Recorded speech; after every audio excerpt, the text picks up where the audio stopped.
Bonjour à tous, aujourd'hui Premium Day épisode 123, je viens à peine d'aller le récupérer. En fait ce film là va compléter une collection de Premium que j'ai pour cette saga. Parce que c'est le seul je crois avec le... Ouais c'est le seul vraiment de ce univers on va dire que je n'avais pas en Premium. Donc je vais déballer ça et je vous montre tout de suite ce que c'est. Parce que si j'en dis plus après je vais vous spoiler et je veux la surprise. Alors voilà, on vient d'ouvrir. Qu'est-ce qu'on a là? Tac. De la protection, de la reprotection. Ah ouais, c'est bien protégé. Il n'y a qu'une édition standard là-dedans. C'est pas un one-click ou quoi que ce soit. C'est ultra bien protégé. Comme vous pouvez le voir avec toutes ces protections souples. Donc on continue.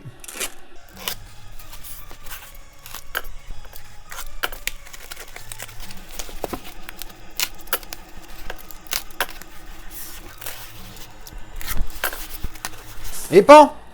Voilà, on y arrive enfin. Et oui, c'est l'édition pour Godzilla. Donc vous avez compris de quelle saga je parlais, hein, le Monsterverse. Donc voilà, il m'en manquera qu'un après celui-ci. Donc vous voyez, hein, j'ai le King of the Monster, Godzilla vs Kong. Il me manquait le premier. Alors je mets Rampage. Il fait pas partie de l'univers, mais c'est dans le même délire. Putain, je regarde la profondeur de ce lenticulaire. C'est dingue. Chercher le Premium D de cette édition, il est vraiment magnifique. Et donc voilà, le premier qui ira ici, donc hein, 1, 2, 3. Et il me manquera juste celui pour lequel pour le moment je ne possède que ce steelbook, le steelbook Xavi Kong Skull Island.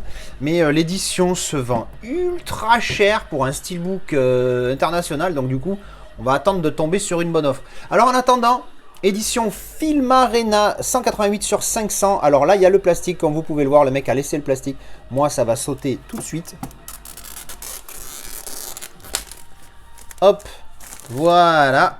Alors comme d'habitude avec Film Arena, on a la carte de numérotation 188 sur 500 qui est sur le J-Card derrière. Voilà, je l'ai pris celui-ci parce que c'est vrai qu'il chiffrait un petit peu. Et là, alors l'image, est-ce que ça envoie derrière? J'ai pas envie de la décoller, voilà. Bon, ouais, putain, je dis ça à chaque fois. Puis au final, à chaque fois, je décolle. Donc tant qu'à faire, je vous montre. C'est que le J-Card. Voilà, derrière, il y a juste la partie avec le bus sur le pont. Voilà, je crois. Hop. Voilà, on va garder la petite étiquette ici, bien sûr. Et donc, hop, voilà, en angle principal. Qu'est-ce que c'est que ça? Ah non, c'est que du plastique, j'ai eu peur. Voilà, regardez, ce petit lenticulaire qui est vraiment magnifique. C'est dommage parce que j'aime beaucoup le Steelbook Blue Fan. Problème, c'est que le lenticulaire est beaucoup moins bien, alors que là, le lenticulaire Film Arena est juste dingue. Et au niveau profondeur, on est joli. On est très mignon. Alors là, quand il est de dos, il n'y a rien. Quand il est de... Alors, quand il est de dos, vous voyez là, il n'y a rien. Quand il est de face, il y a les hélicos, les parachutes, tout ça. Donc vraiment, vraiment nickel ce visuel. Et l'effet de profondeur est vraiment costaud. Alors quand il est de face, on voit aussi qu'il est dans la ville avec les buildings. Et quand il est de dos, on le voit de plus loin avec le lac ici, ou la mer, je sais pas trop, ou l'océan. L'effet de profondeur est vraiment pas mal, hein. C'est vraiment mignon. C'est pas le plus beau que j'ai vu, mais c'est vraiment mignon. Les éditions XL de Film Arena sont vraiment top. Ici, on a de l'embossage sur le titre avec spot gloss sur les logos également. Il n'y a pas le 4K apparemment là-dedans. Et derrière, on a c'est le double lentille. Donc derrière, on a encore un autre visuel lenticulaire. Et donc ce visuel, vous le voyez. Oh là là là là, la double image, on s'en fout, hein, c'est quasiment la même chose. Mais, enfin, c'est la même chose. Mais alors la profondeur, bon, ah ouais, alors là, par contre, ça pète. Là, ça pète parce qu'on voit bien le Godzilla au premier plan. Et puis c'est marrant parce que... Enfin, c'est marrant. C'est impressionnant parce qu'on voit bien la partie de son corps qui est vraiment proche. J'ai vraiment l'impression que ça sort de l'édition avec ces... merde, comment ça s'appelle ça là? Ces épines dorsales. On va dire ça, hein, je sais plus. C'est pas des ailerons, c'est... Voilà. Enfin, bref, ça, on le voit bien que c'est au second plan. On voit bien d'abord, c'est vraiment dingue. Hein, on voit bien la partie de son corps qui rebique là, qui revient comme ça, et puis les épines ici là, putain, c'est super bien fait. Puis les parachutistes sont super bien faits. On voit bien le pont là, le pont encore, hein, on le voit un peu plus loin là. Ici, ce pont là, qui est vraiment au dernier plan. Des avions ici, machin, putain, ouais, l'effet de profondeur ici est vraiment encore plus beau qu'ici. Là, tu as plutôt l'effet double image qui est intéressant, mais même si l'effet de profondeur est présent. Putain, ouais, les bâtiments là où j'avais pas fait gaffe, les deux bâtiments ici là, faites voir. Voilà, celui-ci et celui-ci, putain, on voit ça super bien. Mais celui-ci, ouais, est magnifique. Magnifique. Donc vraiment, franchement, je regrette pas. Allez, on va déballer ça tout de suite et voir ce qu'il y a à l'intérieur. Mais juste avant de déballer, je vais un petit coup d'œil sur cette édition que je possédais, que j'avais customisée. J'avais acheté ça avec un amarré à l'intérieur. J'avais mis mon steelbook que j'avais changé pour le Metal Pack. Donc voilà, une édition fort sympathique avec un fourreau standard. C'est pas du premium, mais c'était très bon. Hein, vous voyez, un spot gloss ici, pas grand chose ici et là. Vraiment des visuels que j'aime beaucoup. Et surtout, ce que j'aimais beaucoup, c'est ce Metal Pack qui arrache tout.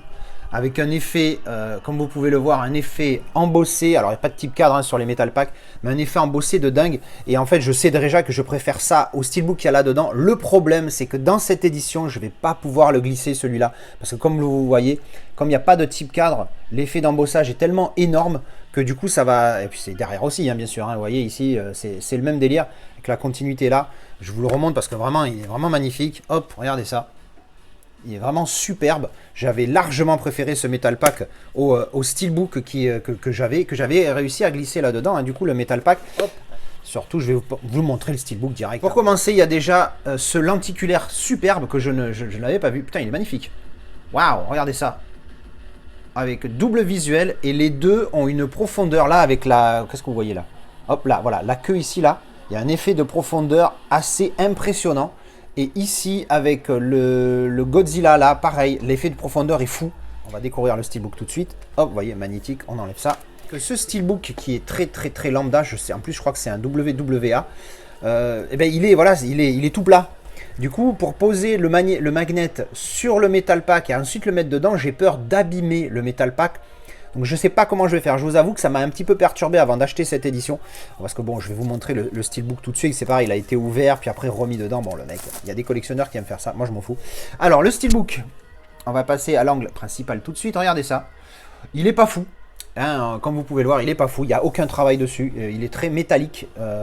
Effet métal, même pas. Non, c'est même pas effet métal, c'est juste mat en fait. Donc on va l'ouvrir parce que je crois qu'il a une qualité... C'est... Ah ben non, même pas. Je pensais qu'il y avait une continuité, mais en fait pas du tout. La continuité, elle y est, hein. Techniquement il y a une continuité avec les bâtiments ici, mais la tranche toute noire, donc du coup pas de continuité. Pas dégueulasse, hein, le Steelbook, il est sympathique, mais bon, il vaut pas le Metal Pack, hein, de très loin. On voit bien la continuité ratée encore avec la queue ici de Godzilla qui est pas en continuité sur la tranche, c'est vraiment dommage. À l'intérieur, les disques, ben, il nous a mis la petite... Oh, c'est cool ça. Il m'a mis l'option, c'est cool, c'est une bonne pensée. Il m'a mis l'option d'émettre éventuellement un petit pitch ou like 10 comme ça, pardon, à l'intérieur, si jamais je veux le coller ici pour mettre le disque supplémentaire. C'est cool qu'il ait pensé à ça. Donc on a le disque Blu-ray standard et le disque 3D. Voilà, donc pardon, je vous ai pas montré le visuel interne. Voilà, un beau visuel qui envoie du pâté. Vraiment sympa. Et donc voilà, le disque Blu-ray et le disque standard qui est dans un plastique. Alors je sais pas qu'est-ce qui était fourni à l'origine, mais bon. Alors avant d'aller plus loin, artwork interne, ça reprend les visuels des lentilles, mais en non lentilles à l'intérieur. Je trouve ça pas bête.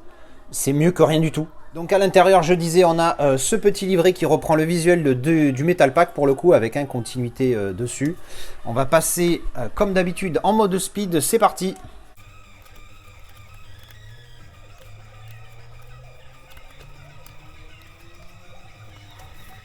Voilà, ça c'était le livret, bonne qualité, hein. J'aime bien les livrets comme ça, là, quand il n'y a pas les agrafes, que c'est en mode collé comme ça, c'est pas...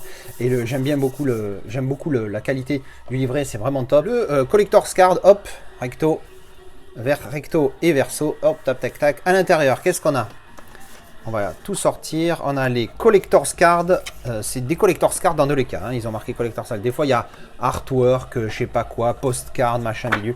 Allez, on va passer sur les cartes assez rapidement. Hein. Les versos, c'est pas les mêmes. Oh! Putain, j'allais dire c'est les mêmes, mais en fait, non. Regardez la différence. C'est pas tout à fait les mêmes. Ils ressemblent, mais c'est pas les mêmes. Donc, on fait de voir. Ah ouais, non, à chaque fois, c'est des visuels très similaires, mais qui ne sont pas identiques. Putain, je trouve ça vraiment cool. Très intelligent. Ah oui, là c'est à Sydney, là c'est à Londres, Paris, ça c'est Rome avec le Colisée. Ah ouais, non, pour le coup je trouve ça vraiment intelligent. Alors ça, je crois que c'est les cartes qui vont de l'autre côté. On va la mettre là, les cartes qui ont le verso différent. Je vais les mettre ici. C'est caractère card. Vous voyez un peu tout ça là, tous ces visuels différents. Ça, je trouve ça très intelligent pour des versos. En fait, c'est pas des versos. Je dis du caca. C'est les mêmes photos de partout en fait. Ah, d'accord, ok. Oh merde, putain. Putain, j'y ai cru, hein. J'y ai cru. Je me suis dit qu'en fait, ça, c'était les versos qui étaient différents à chaque fois. Alors qu'en fait, pas du tout. Ça, c'est le verso qui est exactement le même à chaque fois, vous voyez. Et ça, c'est les rectos avec des visuels différents. Bon, ben ok, tant pis. J'y ai cru, hein, c'est dommage, j'y ai cru. Mais pour le coup, c'est des visuels qui sont malgré tout sympathiques. Et donc là, on a les fameuses caractère cards. Donc voilà, les rectos, tous identiques en rouge comme ça, comme le steelbook. Les personnages, on a Ginette, Georgette, Ginette française. Là, on a Godzilla. Ah, c'est pas tout à fait le même recto là, pour le coup. Là, on a Godzilla encore. Hop. Alors oui, il y a les caractères cards et puis il y a aussi ça là. Voilà, d'accord. Donc il y a 3 styles de cartes. Tac. Godzilla, hein, c'est les mêmes versos. Voilà. Tac. Tac. En mode pixel. C'est assez rigolo. Hop. Et ici, on retourne avec les caractères cards. Jean-Pierre Gentil. Jean-Pierre Gentil et Jean-Pierre Papa qui devient fou. Hop. Et Ginette. Voilà, on a fait le tour. On a fait le tour de toutes les cartes. Et bien voilà, c'était le déballage de ce Godzilla 2014, double lenticulaire de chez Filmarena, une très très belle édition, mais qui moi pour le coup me laisse dans l'expectative. Qu'est-ce que je fais? Évidemment, je préfère mon Metal Pack qui éclate ce steelbook de très très loin, ça c'est sûr et certain. Qu'est-ce que je fais? Est-ce que je suis obligé du coup de garder ce coffret là avec mon Metal Pack dedans et cette édition je la garde telle quelle? Oui, vous avez une idée parce que là pour le coup là tout de suite maintenant je n'en ai pas, on verra après réflexion si j'arrive à trouver quelque chose. Mais bon bref, en attendant dites-moi ce que vous pensez de cette édition, qu'est-ce que vous ferez donc à ma place hein, par rapport au steelbook et au Metal Pack. Qu'est-ce que vous avez aimé du film aussi, qu'est-ce que vous avez pensé du film, pardon, est-ce que vous avez aimé, tout ça on se retrouve en commentaire pour en discuter. Allez, merci d'avoir regardé cet épisode et à la prochaine. Tchou, bisous.